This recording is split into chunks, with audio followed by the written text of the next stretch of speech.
Sometimes, the ugliest truths do not show themselves in dark alleys or abandoned streets. They reveal themselves in bright daylight, in places where families go to rest and feel safe. A hotel swimming pool, meant for laughter, cooling water, and summer joy, becomes a stage for something that shakes everyone. A woman's decision to block a black family from swimming is not just an act of prejudice. It sets off a chain of moments that nobody in that hotel will ever forget. What the manager does afterward changes the meaning of justice in a way that leaves everyone stunned. Before we continue, let us know in the comments where you are watching from today and what time you are currently watching this video. If you enjoy stories like this, make sure to like, share, and subscribe for more.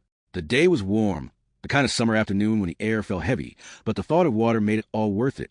The Fairfield Hotel sat right off the main road of a mid-sized American town, its tall glass doors sliding open and shut as guests went in and out. Families carried bags, business travelers checked emails in the lobby, and children begged parents to hurry to the pool. For the Johnson family, this was a much-needed break. Marcus Johnson, a tall man with calm eyes and a gentle voice, had been working double shifts at the factory for months. His wife, Renee, a nurse, was finally off for a weekend. Their two kids, Jaden, 12, and little Ava, 7, had been talking about this pool for days. They had driven 3 hours to get here. The hotel wasn't luxury, but it was clean, well-kept, and promised a pool with clear water. Jaden had packed his goggles. Ava had her pink floaties, and Marcus promised they'd spend the entire afternoon by the pool after check-in. Inside the lobby, the air smelled faintly of lemon polish. The front desk clerk, a young man named Cody, checked him in with a smile. "You're all set, room 214. The pool is just down the hall to your right. Opens at 9 a.m., closes at 10 p.m. You folks enjoy your stay." Renee thanked him as Jaden and Ava tugged at her hands, already imagining cannonballs and games in the water. They went upstairs, changed into swimsuits, and hurried down the pool area. The sound of splashes and children laughing echoed through the hall before they even pushed open the door. The pool shimmered under glass roof, and the smell of chlorine mixed with sunscreen. Families sat in lounge chairs, and a couple of teenagers were diving at the deep end. But the moment they stepped in, something shifted. A woman sitting near the pool with a wide sun hat and sunglasses raised her head. She was in her mid-40s, dressed in a designer swimsuit and cover-up, with a glass of ice water beside her. Her name was Mrs. Wallace, a longtime local who stayed at the hotel often during summers. Her eyes fixed on the Johnson family, narrowing slightly. She leaned back in her chair, but didn't look away. When Ava skipped to the edge of the shallow end, floaties on her arms, Mrs. Wallace stood. "Excuse me." Her voice cut sharply across the sound of water. Heads turned. "I don't think you're supposed to be in here." Marcus froze, confused. Renee blinked. "I'm sorry, what?" "This pool," the woman gestured with her hand, "is for paying guests only. I don't think you belong here." Jaden's smile faded. Ava clutched her flow tie. Marcus stepped forward, his voice calm but steady. "Ma'am, we are guests here. Room 214. We just checked in." The woman's lips tightened. She folded her arms. "I doubt that. You people always try to sneak in where you don't belong." The words hit hard. Silence rippled across the pool area. A father in the deep end stopped throwing a ball with his son. A mother gathering towels froze mid-fold. Nobody spoke, but eyes darted between the woman and the Johnsons. Renee's heart pounded. Her instinct told her to protect her children, but her voice rose sharp. "We are guests. How dare you?" Mrs. Wallace didn't flinch. "Then show me your key card. Prove it. Until then, I won't allow you to get in this pool." Marcus clenched his jaw. He pulled the key card from his pocket and held it up. "Here it is. Room 214. You satisfied?" But the woman didn't even glance at it. "I'll wait for the manager," she said firmly, and with that, she walked toward the lobby, heels clicking against the tile. The Johnsons stood still, every eye on them. The laughter and splashing that had filled the air just moments ago had gone silent. Jaden's voice broke the tension. "Dad, can we still swim?" Marcus hesitated. Part of him wanted to leave, shield his children from this moment. But another part, a stronger one, told him that leaving meant giving power to her words. He nodded slowly. "Yes, son. Go ahead." Ava slid into the shallow water. Her giggle hesitant at first, then fuller as the cool water embraced her. Jaden followed, pushing off into the middle, but the silence around them stayed heavy. Some parents turned away, pretending not to see. Others watched, eyes wide with discomfort. Nobody spoke. Minutes later, the door opened. The woman returned, and with her was the hotel manager, Mr. Benson. He was a man in his early 50s, graying at the temples, with the kind of presence that filled a room without raising his voice. He scanned the pool area, his eyes landing first on the Johnsons, then on Mrs. Wallace. "They're trespassing," she announced quickly. "They don't belong here. I told them to leave." The Johnsons held still, The children half in the water, Marcus standing tall beside Renee. The entire poolside seemed to hold its breath, waiting for what the manager would say. The pool was quiet enough that the hum of the air conditioner above could be heard.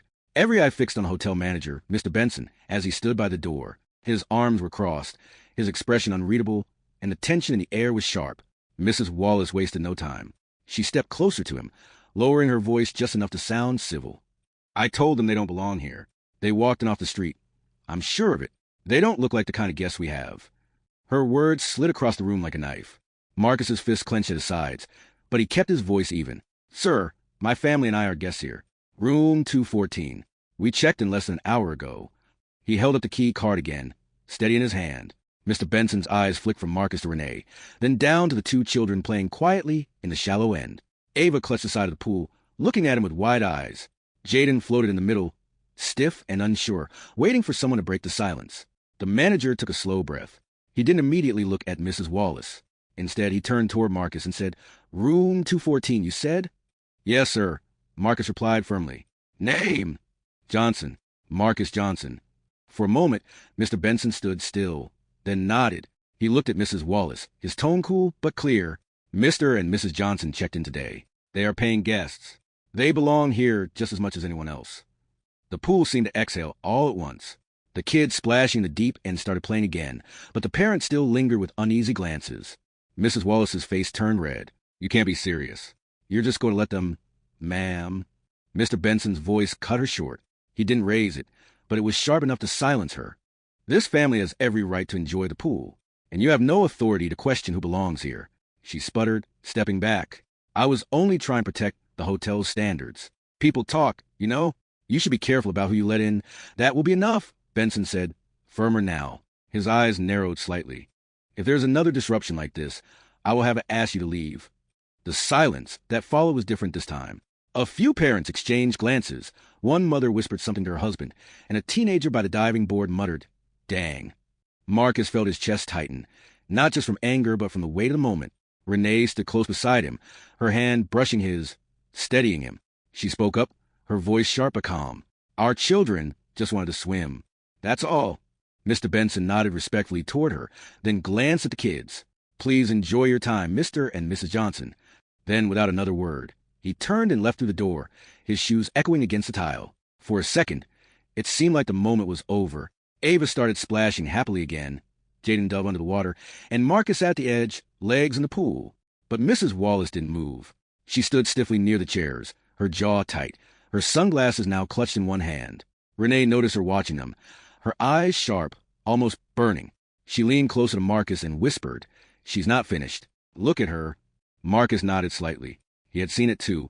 Mrs. Wallace's pride had been cut deep, and she wasn't the type to let it go. The next half hour passed with forced normalcy. Families tried to return to their fun.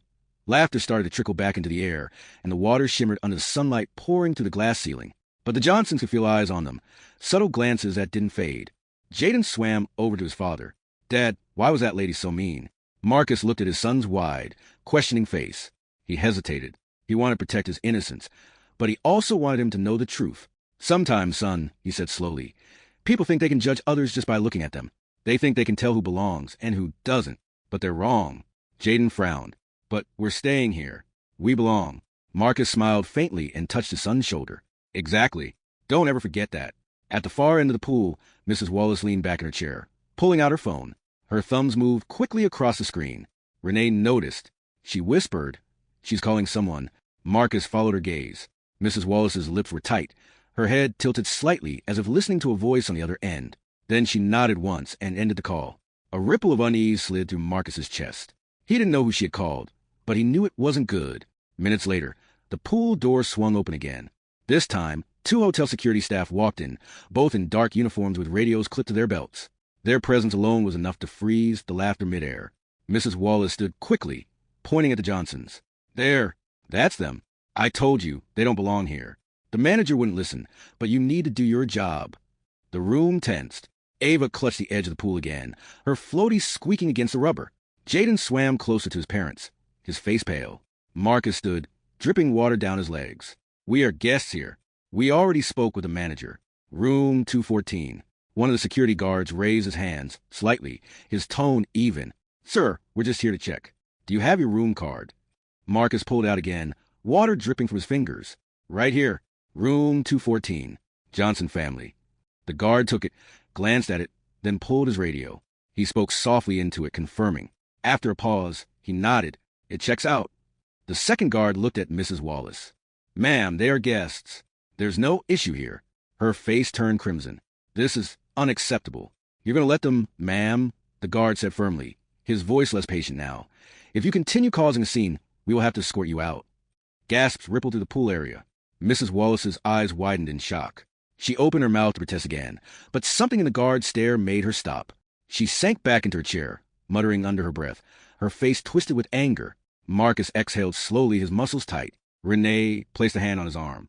The kids pressed close to them, uneasy but clinging. The Johnsons had won a small victory, but the feeling in the air was far from relief. Everyone could sense it. Mrs. Wallace wasn't done yet. She'd been embarrassed twice, and her anger was boiling just beneath the surface.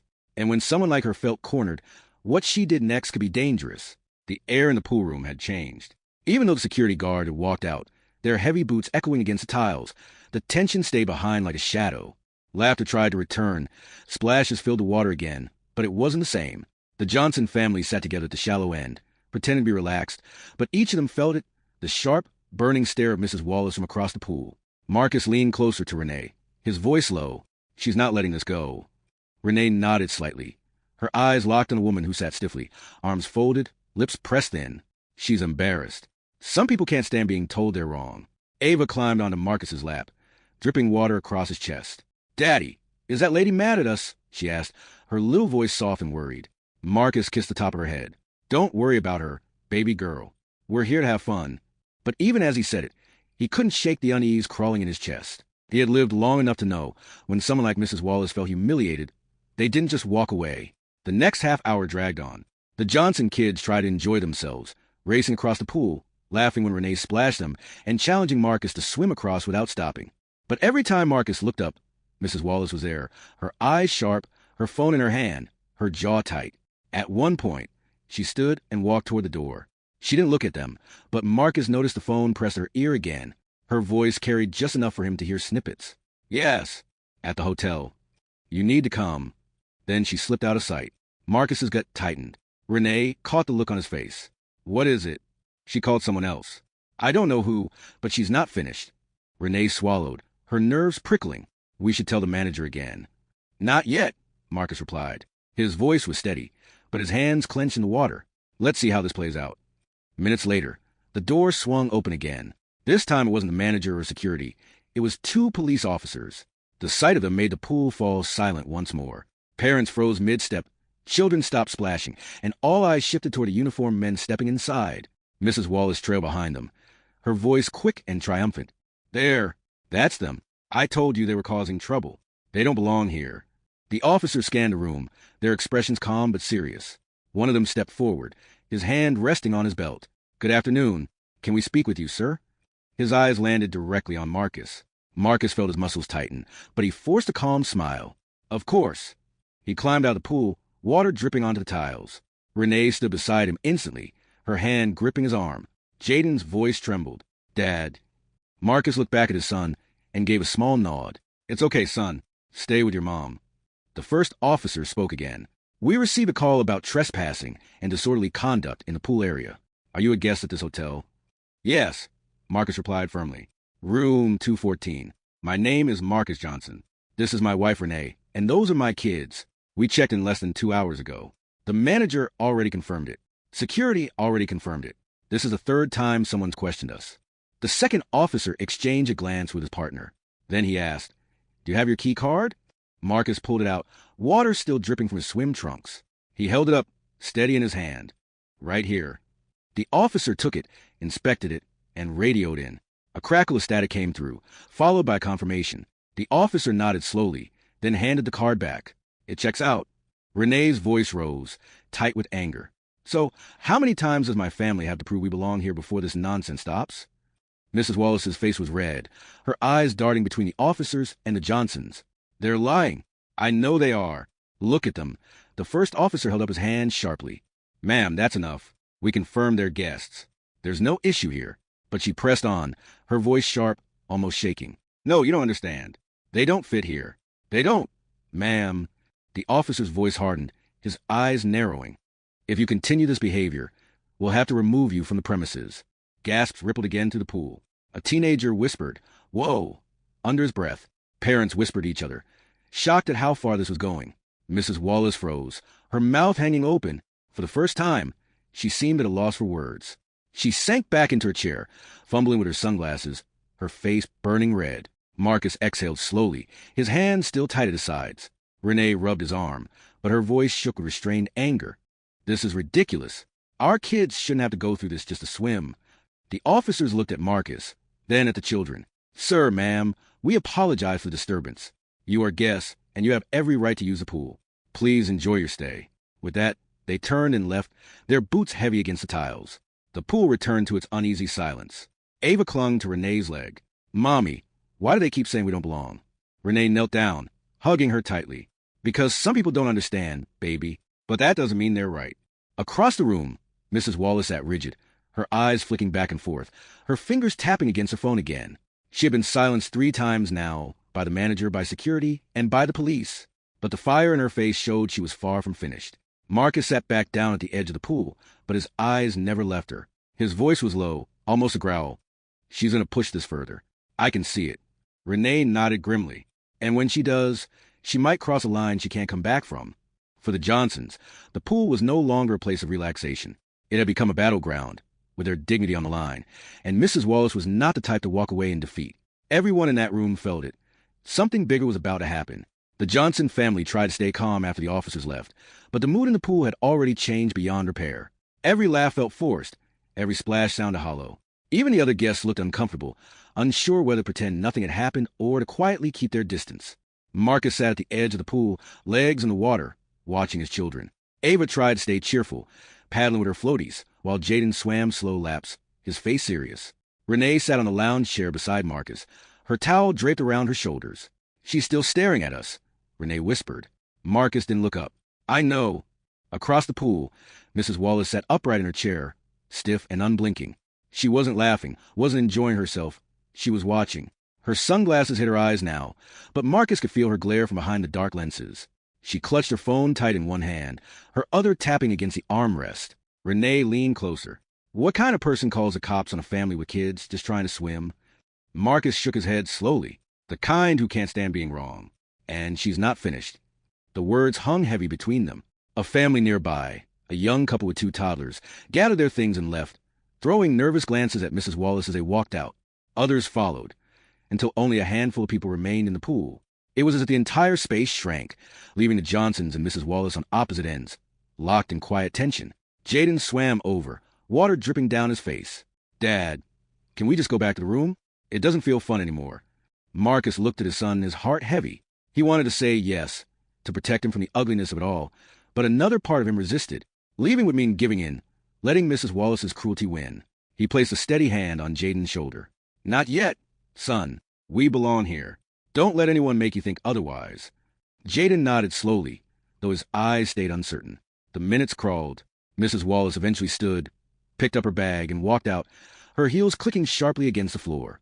For the first time all afternoon, Marcus felt his chest loosen slightly. "She's gone," Renee said, almost relieved. Marcus frowned. "Or she's planning something else." Renee sighed. "Marcus, we can't keep living in fear of her. Let's just take the kids up, order pizza, and watch a movie. Give them something to smile about." Marcus hesitated. He looked at Ava giggling as she tried to do a clumsy back float, and at Jaden, who was beginning to relax again. He exhaled slowly. "All right, let's give them a break." They gathered their things, wrapped the kids in towels, and left the pool area. The hallway outside was quiet, the soft hum of the hotel lights buzzing above them. They reached the elevator, and as the doors opened, Marcus noticed something odd. Mrs. Wallace standing at the far end of the lobby, speaking urgently to someone in a suit. Renee caught his arm. "Don't stop. Let's just go upstairs." Marcus didn't argue. He stepped into the elevator with his family, pressing the button for the 2nd floor. The doors slid shut, cutting off the sight of Mrs. Wallace's animated gestures and sharp expression. Back in their room, the Johnsons tried to shift the mood. Renee ordered pizza, while Ava bounced on the bed, wrapped in her towel. Jaden sat at the small desk, doodling in his notebook, his shoulders finally relaxing. Marcus stood at the window, staring down at the parking lot. He saw cars pulling in, guests unloading bags, and hotel staff moving about. Normal life continued outside, but his eyes kept searching for something, anything, that might hint at what Mrs. Wallace was up to. When the pizza arrived, the kids lit up, arguing over who got the bigger slice. For a while, the room filled with laughter and the smell of melted cheese. Marcus smiled faintly, grateful for the small joy, even as a knot of unease stayed in his chest. But just as the kids started a pillow fight on the bed, there was a knock at the door. Marcus froze. Renee stood, wiping her hands. "Who is it?" she called. "It's hotel management." A man's voice answered. Marcus opened the door cautiously. Mr. Benson, the manager, stood there, his expression serious. Behind him was another man in a blazer, holding a small notepad. "Mr. Johnson," Benson began, "may we come in for a moment?" Marcus stepped aside reluctantly. Renee pulled Ava closer, while Jaden sat upright on the bed. The man in the blazer introduced himself. "I'm Mr. Harlan, Regional Operations Director for the hotel chain. I was contacted about a situation." He glanced down at his notes. "A complaint was filed this afternoon regarding your family." Renee's mouth dropped open. "A complaint? Against us?" Benson raised a hand gently. "Mr. Johnson, Mrs. Johnson, please understand, this is procedure. When a guest files a complaint, we're required to investigate." Marcus's jaw tightened. "Let me guess who filed it." Benson's silence confirmed it. Renee stepped forward, her voice sharp. "We've been harassed since we walked into that pool." The manager confirmed we're guests. Security confirmed it. The police confirmed it. And now we're the ones being questioned again. Harlan's tone was calm, almost rehearsed. "We're not accusing you of anything. We simply need to document the events and ensure all guests feel comfortable." Marcus laughed bitterly. "Comfortable? My kids had the cops called on them for trying to swim. You tell me how comfortable that is." The room went quiet. Benson shifted uncomfortably, clearly torn between the hotel's rules and the reality in front of him. Finally, Harlan spoke again. "Look, Mr. Johnson, we value every guest, but we have to address the fact that another guest feels uncomfortable sharing the pool. For the sake of peace, perhaps your family could use the pool at a different time, when it's less crowded." Renee's eyes widened. "You want us to adjust our schedule because of her? She's the one causing trouble." Marcus's voice grew hard, steady. "No, we're paying customers. We will not be treated like we don't belong." Harlan sighed, closing his notepad. "I understand your position, but please know this situation isn't over. We'll be reviewing it further." With that, he and Benson left, the door clicking shut behind them. The room fell into silence. Renee sank onto the bed, her face pale with anger.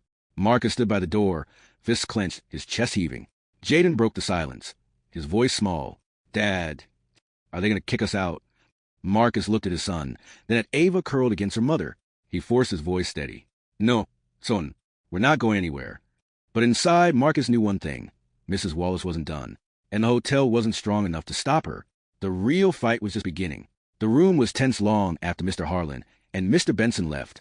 The sound of the door clicking shut seemed louder than it should have been, like it sealed the Johnson family inside a box of unease. Renee sat on the edge of the bed, holding Ava against her shoulder. Jaden sat cross-legged on the carpet, fiddling with his toy car, though his movements were slow, distracted. Marcus paced the room, his fists open and closed, the way they did when he was thinking hard. "So now we're the ones they're investigating," he muttered. Renee looked up at him, her eyes flashing. "They want us to avoid the pool, just so she can sit there alone. That's what this is really about." Marcus stopped pacing and looked out the window. The parking lot lights had flickered on. Cars pulled in, guests wheeled suitcases, and the smell of pizza boxes drifted faintly from somewhere below. Everything outside looked normal, but inside their room it felt anything but. Ava's small voice broke the silence. "Daddy, are they going to make us leave?" Marcus turned immediately, his face softening. He knelt in front of her. "No, baby girl, we're not going anywhere. This is our room, our stay.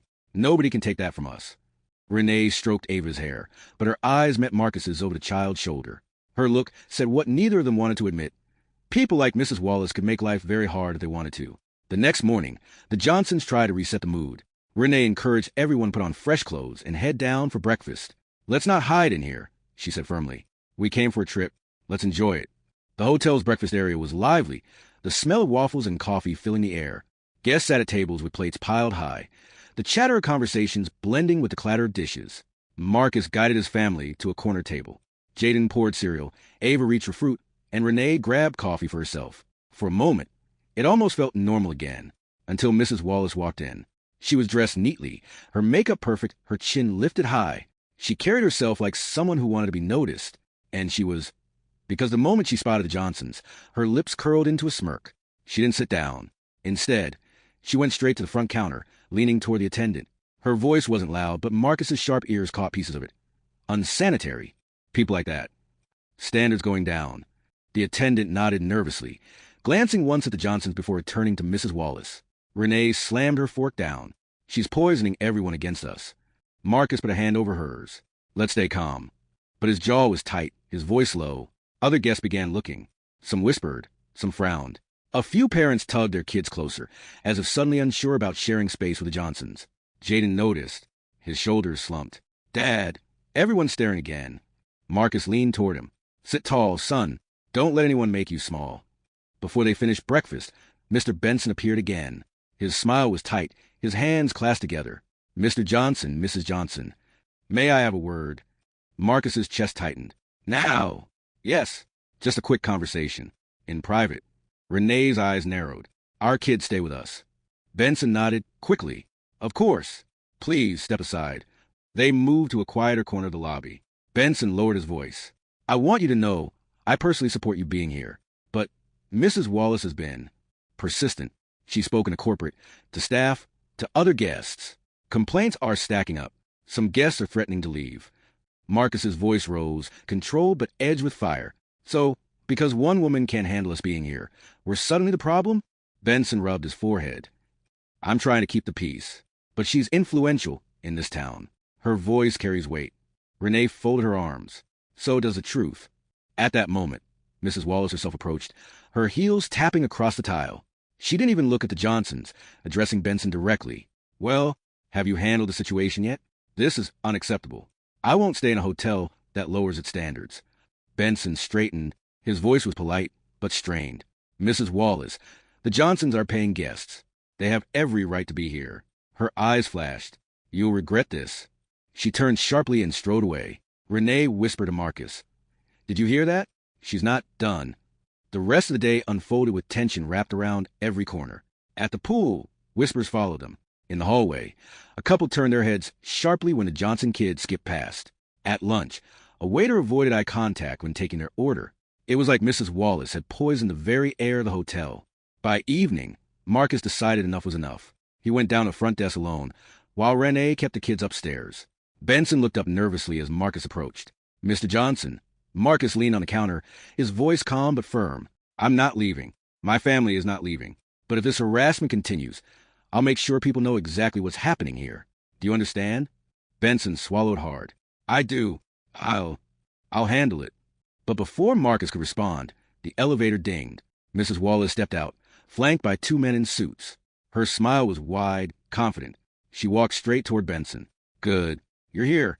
I'd like to introduce you to my husband and my brother. We decided this hotel needs serious attention. Marcus turned, his body tense. The two men sized him up immediately. One smirked, the other crossed his arms. Is this the family causing all the trouble? One asked. Mrs. Wallace's smile widened. Yes, them. The lobby went silent. Guests nearby turned to watch. Benson looked pale. Marcus stood tall, refusing to shrink. His voice carried across the room. The only trouble here is a woman who can't stand the sight of my family enjoying the same hotel as hers. Gasps rippled through the crowd. Benson froze. Mrs. Wallace's eyes narrowed into slits. Her husband stepped forward, his voice low but dangerous. Careful, man. You don't know who you're dealing with. Marcus didn't flinch. His voice was steady. Neither do you. The tension in the lobby was so sharp it felt like a fight could break out at any second. Guests whispered. Staff froze behind the counter. The Johnsons' battle with Mrs. Wallace was no longer private. It had exploded into the open, and the entire hotel was watching. The hotel lobby was alive with silence. A dozen guests froze where they stood, some holding bags, others clutching coffee cups, watching the standoff unfold. Marcus Johnson stood tall near the front desk, his broad shoulders squared, his calm face hiding the storm inside. Across from him, Mrs. Wallace, her husband, and her brother stood like they owned the entire building. Mr. Benson, the hotel manager, hovered nervously behind the counter, his hands twitching as if he wanted to step in but couldn't. The air between both sides felt charged, as if the slightest wrong word would ignite something bigger than anyone could control. Mrs. Wallace's husband broke the silence first. His name was Daniel Wallace, a heavy-set man in a tailored suit, his ties slightly loosened, his hair combed slick. His voice was deep, commanding. This hotel used to stand for quality. My wife tells me it's slipping, and now I see why. Marcus met his gaze. We're paying customers. Just like you. We came here for peace, not a fight. Daniel smirked, but his brother-in-law, Mark, stepped forward. He was taller, leaner, with sharp eyes that darted around like a hawk's. Peace? He repeated with a scoff. You've stirred up this whole place. I heard the cops were here yesterday. Doesn't sound peaceful to me. Whispers broke out among the guests. Renee had come down with Jaden and Ava by then, and she pulled the kids close, her hand gripping Ava's shoulder protectively. Jaden's eyes widened as he watched the men towering over his father. Renee's voice was sharp. The police were called because your wife couldn't stand the sight of us in the pool. Don't twist the story. Gasps rippled through the room again. Mrs. Wallace's face burned red. She turned to Benson. Are you just going to stand there and let them insult us in your hotel? Benson raised his hands helplessly. Mrs. Wallace, please. Everyone, please. Let's not turn this into a scene. But it was already a scene. Guests lined the hallway, some holding up their phones, recording quietly. Every second felt heavier than the last. Marcus kept his voice level, his eyes steady on Daniel Wallace. We didn't come here to argue. We came here to give our kids a weekend of fun. That's all. Daniel chuckled darkly. Then maybe you should have chosen a different hotel. Marcus's jaw tightened. His voice dropped low and firm. We chose this one. We belong here, and we're not leaving. The firmness in his tone made Daniel pause, his smirk faltering. But Mrs. Wallace wasn't about to let the moment slip. She turned back to Benson, her voice sharp enough to cut glass. You have a choice, Mr. Benson. It's either families like ours, or families like theirs. You can't keep both. The crowd murmured, shocked by her bluntness. Some nodded uncomfortably, while others shook their heads in disbelief. Benson's face went pale. He stammered. Mrs. Wallace, that's not. This hotel welcomes everyone. Then you'll lose people like us, she snapped, her hand slamming the counter. Do you know how many friends we have in this town? Do you know what people say when they hear this hotel lowered its standards? Jaden flinched at the sound of her hand hitting the counter. Ava buried her face in Renee's side. That was the moment Marcus stepped forward. His voice was calm, but carried across the entire lobby. Enough. My children have been humiliated, questioned, and cornered since the moment we stepped foot in this hotel. And all because your wife decided we don't belong. That ends now. A silence swept over the crowd. Guests leaned in, phone still recording, eyes wide. Daniel sneered. You think you can stand up against us? Do you know who we are in this town? Marcus didn't flinch. I don't care who you are. My family deserves respect. And I'll make sure the world knows what happened here if this doesn't stop. Mark scoffed. Empty threats. But Renee stepped forward now, her voice clear and sharp. Not empty. Half this lobby is recording right now. Keep talking. You're only digging your hole deeper. The brothers glanced around, noticing the phones aimed at them. For the first time, uncertainty flickered across their faces. Mrs. Wallace hissed. Turn those off. You can't record us without permission. But nobody stopped. In fact, more guests raised their phones higher. Daniel gritted his teeth, lowering his voice but keeping it pointed. You're making a mistake. People like us don't lose. Marcus leaned closer, his eyes locked on Daniel's. His voice was steady, controlled. Then you've never dealt with someone who won't back down. The tension was unbearable. Benson finally snapped, his voice breaking with urgency. Enough. Everyone stop. This is a hotel, not a battleground. He looked directly at the Wallaces. You're crossing the line, and if this continues, I'll have no choice but to act. Mrs. Wallace gasped, clutching her pearls like she'd been betrayed.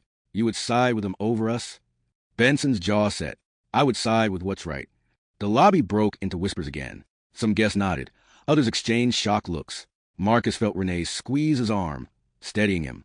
Jaden and Ava clung to her side, their eyes still wide. Mrs. Wallace's face hardened. She turned to her husband, her voice low but full of venom. This isn't over. If the hotel won't handle it, we will. With that, she spun on her heel and stormed toward the exit, her husband and brother close behind. The glass doors swung open and shut, leaving the lobby in heavy silence. For a moment, nobody moved. Then, slowly, applause started. A man in the back clapped. Then a woman near the elevators joined, and soon several guests were clapping. Marcus stood frozen, taken aback. He hadn't expected it. Renee's eyes widened. Jaden even cracked a small smile, whispering, Dad, they're clapping for us. But Marcus didn't relax. He knew applause didn't mean the fight was over. If anything, it meant things were about to get even more serious. Because Mrs. Wallace had just made a promise with her final words. If the hotel won't handle it, we will. And Marcus had no doubt she intended to keep it. The Wallaces didn't just leave the hotel. They left behind a storm. The lobby slowly quieted after the applause. But Marcus could feel the weight of what had just happened pressing down on him. Renee tugged Jaden and Ava toward the elevator, whispering softly, Let's go upstairs, kids. You need some rest. But Marcus lingered near the desk, watching Benson's uneasy face. The manager rubbed his temples, as if fighting off a headache. "You okay?" Marcus asked. Benson let out a shaky breath. "I'll be honest with you, Marcus. I've managed this place for 12 years.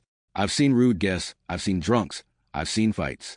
But this," he shook his head, "this is different. They're powerful in this town. They don't lose easily." Marcus kept his voice low. "Neither do I." Benson studied him for a moment, then nodded slowly. "I believe that." He lowered his voice even further. "But I also know Mrs. Wallace. She's not done. Tonight might just be the beginning." That thought stayed with Marcus as he joined his family upstairs.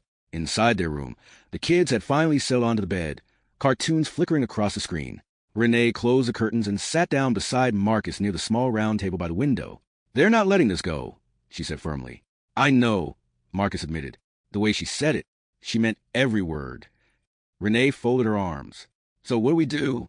Sit around and wait for them to strike?" "No," Marcus said after a pause. "We stay alert, and we keep living our lives. They don't get to control us." The next morning, trouble showed itself again. Marcus woke to the sound of a phone buzzing. He reached across the table and picked it up. It wasn't his. It was a hotel room phone. "Hello?" A man's voice answered, sharp and cold. "You think you can humiliate my sister-in-law in front of a crowd and get away with it?" Marcus froze. He recognized the voice. It was Mark, the brother. "Who is this?" Marcus asked evenly, though he already knew. "You know who this is." Mark snapped. "You're staying in a town that doesn't forget. You made a mistake last night. A big one." Marcus's grip tightened on the phone. "If you're calling to threaten me, don't bother. I don't scare easy." There was a pause, then a low chuckle. "You will. Enjoy your breakfast." The line went dead. Marcus set the phone back down slowly, his heart pounding. Renee had been watching from the bed, her eyes wide. "Who was that?" "Mark," Marcus said quietly. "They're not finished." At breakfast, the family walked down to the hotel dining area. The smell of bacon and fresh coffee filled the air. Guests sat around small tables, reading newspapers or scrolling through phones. But Marcus noticed it immediately, eyes following them. Some guests smiled politely. Others whispered. A few just stared coldly. Renee whispered under her breath. "They've already started talking." The Johnsons took a table near the corner. Jaden and Ava picked at their pancakes, while Renee kept glancing over her shoulder. Marcus sipped his coffee, tried to act calm, but his mind was racing. Then, right as they were finishing, a man in a dark suit walked into the dining room. He carried himself with confidence, scanning the room as though searching for someone. His eyes locked on Marcus, and he walked straight over. "You're Marcus Johnson?" the man asked. Marcus nodded cautiously. "Yes. Who's asking?" The man reached into his jacket, pulled out a business card, and slid it onto the table. "I'm Robert Langley. I'm with the town council." Marcus picked up the card, studying it. Langley's expression was polite, but his eyes were sharp, calculating. "I heard about the disagreement in the lobby last night," Langley said smoothly. "Word spreads fast here. I thought I'd check in, make sure everything is under control." Marcus tilted his head. "Under control for who? For me or for the Wallaces?" Langley smiled faintly. "For everyone. See, the Wallaces have lived in this town a long time. They're respected. They have influence. People listen to them." Renee leaned forward, her voice cutting through a smooth tone. "And what about us? Do we get any respect? Or just them?" Langley hesitated, then sighed. "Look, Mrs. Johnson, I'm not here to pick sides. I just want to avoid trouble. I suggest you and your family keep a low profile while you're here." Marcus pushed the car back toward him. "We didn't come here to hide. We came here to enjoy a weekend with our kids. And that's exactly what we're going to do." Langley studied him for a long moment before pocketing the card again. "Suit yourself, but don't say you weren't warned." With that, he left. Renee muttered under her breath. "Unbelievable. They're trying to scare us off." Marcus leaned back, watching Langley leave. "No, they're testing us, and we're not failing that test." Later that afternoon, the Johnsons decided to return to the pool. Renee was nervous, but Marcus insisted. "If we avoid it, they win. If we show up, we show we're not afraid." Jaden and Ava squealed with excitement when they saw the water again. For a brief moment, it felt like normal family fun. Marcus sat on the edge, dipping his feet in, while Renee relaxed in a lounge chair. But peace didn't last long. A hotel staff member rushed over, his face pale. He bent down to Marcus and whispered urgently, "Sir, I need you to come with me. Right now." Marcus frowned. "Why?" The man hesitated, then said quietly, "There's been damage. Someone vandalized your car." Marcus's stomach dropped. He stood quickly, pulling on his shirt. Renee sat up, alarmed. What happened? Stay with the kids, Marcus told her firmly. I'll check. He followed the staff member out to the parking lot. His heart sank when he saw it. His car, a dark SUV, had been keyed on both sides. The windshield was cracked, and a note was taped to the hood. Marcus pulled it off and read it. Leave now, or next time, it won't just be your car. His hands tightened around the paper until it crumpled. His jaw clenched. Behind him, the staff member shifted nervously. Sir, I'm so sorry. We didn't see who did it. Marcus turned, his voice steady but burning with resolve. Call the police. The staff member nodded quickly and hurried back inside. Marcus stood in the lot, staring at his damaged car, the note still in his hand. He could almost hear Mark's voice in his head, that cold warning over the phone. Enjoy your breakfast. This wasn't just harassment anymore. This was war. And Marcus knew. Mrs. Wallace had just taken things to the next level. The air outside the hotel parking lot was heavy with tension. Marcus stood over his damaged SUV, fists clenched, jaw tight. The note in his hand still felt hot, like it carried the weight of a direct threat. He took a deep breath, forcing himself not to explode. Losing his temper wouldn't help. Minutes later, the wail of sirens filled the air. A police cruiser pulled into the lot, lights flashing red and blue against the hotel walls. 2 officers stepped out, one tall and broad-shouldered with graying hair, the other younger, sharp-eyed, and restless. Sir, you're the one who called? The older officer asked. Yes, Marcus replied, pointing at the SUV. That's my car. Someone vandalized it last night or this morning, and they left this. He handed the crumpled note to the officer. The younger cop took the note and read it out loud. Leave now, or next time, it won't just be your car. He whistled softly. That's not just vandalism. That's a threat. The older officer nodded, scribbling in his notebook. You have any idea who might have done this? Marcus hesitated for a second, then decided honesty was the only way forward. Yes, the Wallace family. They've been harassing us since last night. First, they tried to block my kids from the pool.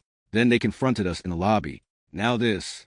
At the mention of the name, both officers exchanged a quick glance. It was small, but Marcus caught it. You know them, Marcus said firmly. Don't you? The older officer cleared his throat. This is a small town, so everybody knows the Wallaces. Right, Marcus said bitterly. And I'm guessing they're used to getting away with this kind of thing. The younger cop shifted uncomfortably. Look, we'll file the report. But vandalism cases are tough. Unless we have video or a witness. Check the hotel cameras. Marcus cut in. You'll see who did it. The older officer sighed. We'll do what we can, Mr. Johnson. He handed back the note. In the meantime, I suggest you and your family be careful. Maybe avoid drawing attention. Marcus's voice hardened. I'm not the one causing trouble. They are. My family is not going to hide. The officers didn't argue. They just returned to their cruiser, lights fading as they drove off, leaving Marcus alone in the lot with his wrecked car. Back inside, Renee was waiting by the lobby doors. The moment she saw Marcus, she rushed over. What did they say? They'll file a report, Marcus said flatly. But you saw in their faces. They don't want to go against the Wallaces. Renee's eyes darkened. So what now? Marcus glanced up at the second-floor balcony, where Benson, the manager, stood, watching nervously. Now, Marcus said. Now we push back.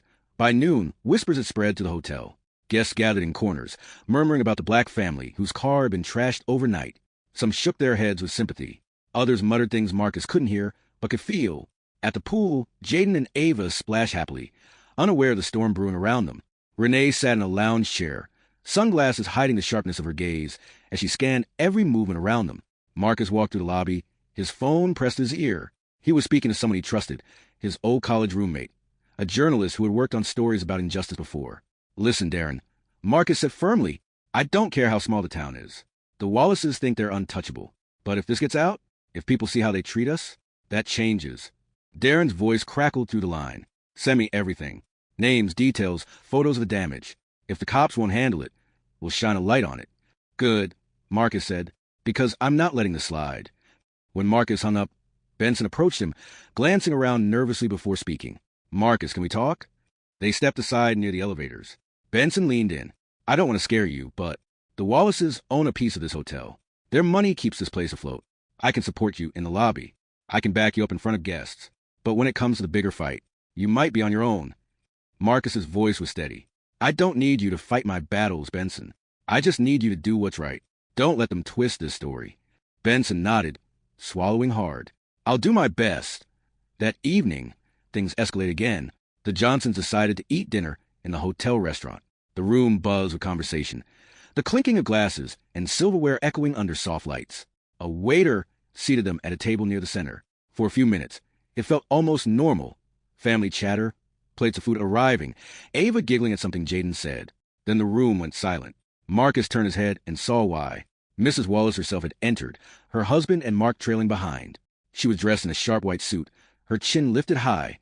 The Wallaces didn't ask for a table. They took one, right across from the Johnsons. For a long moment, the two families stared at each other. Then Mrs. Wallace spoke, her voice clear enough for half the room to hear. Some people don't understand boundaries. They don't understand their place. A few guests shifted uncomfortably. Others smirked.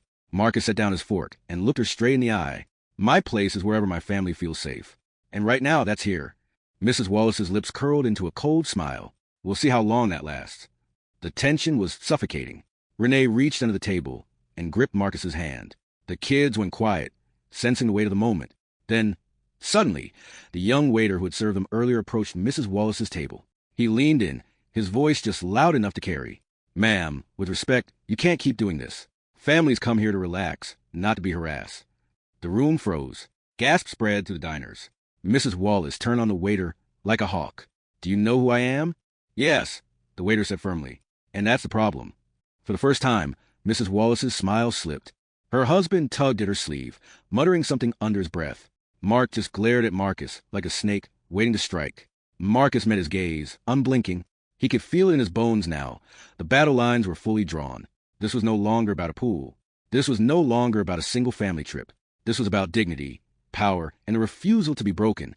The restaurant was silent after the young waiter's bold words. Mrs. Wallace's face was tight, pale with fury, and her husband's jaw worked as if he was chewing on humiliation.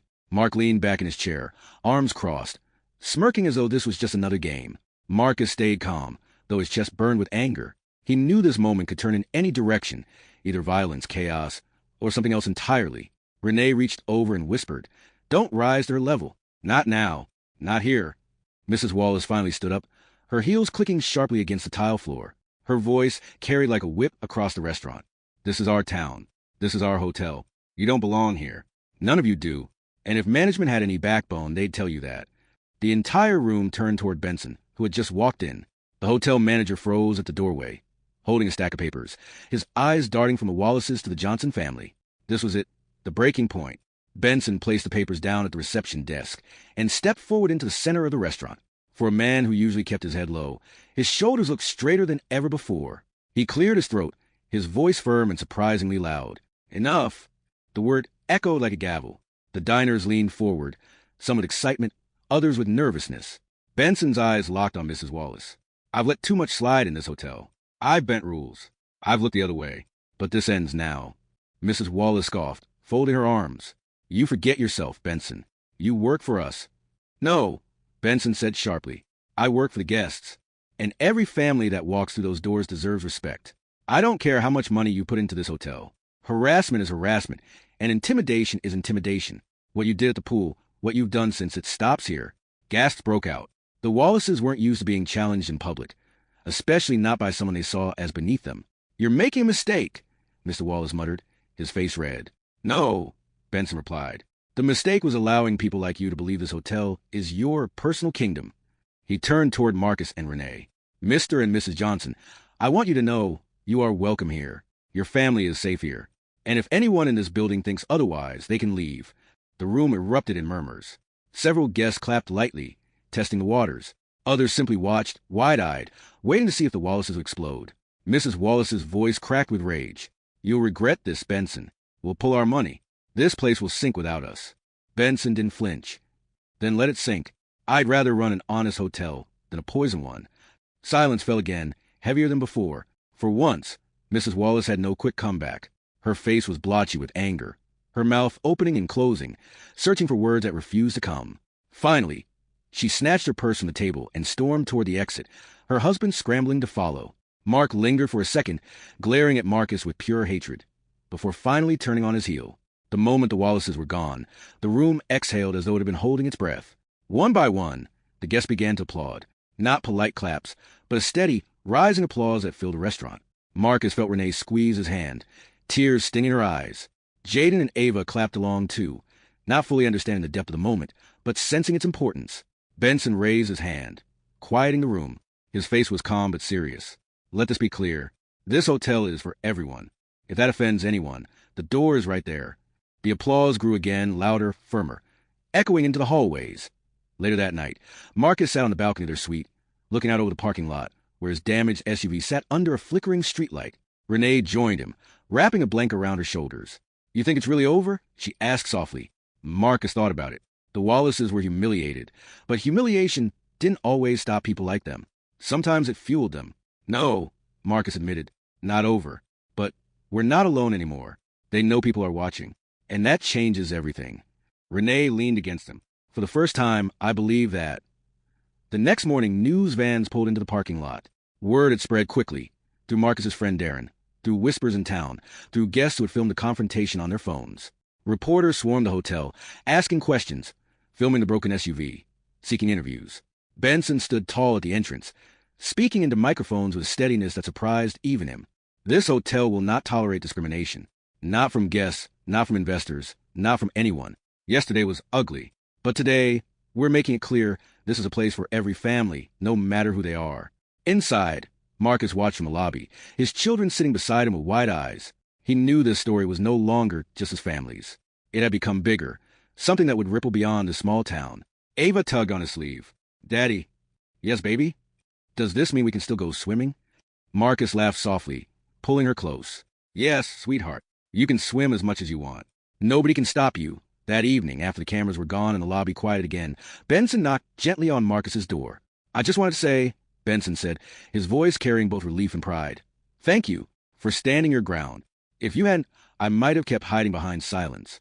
Marcus shook his hand firmly. "No, Benson. Thank you. You chose the harder path. That's what makes it priceless."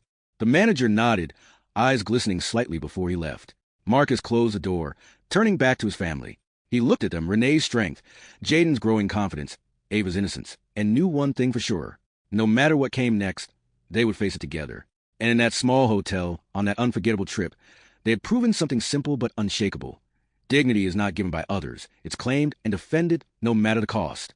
If you like this story, make sure to like, share, and subscribe. Also, and other to strengthen our community, let us know in the comments where you are watching from and what time you are currently watching this video.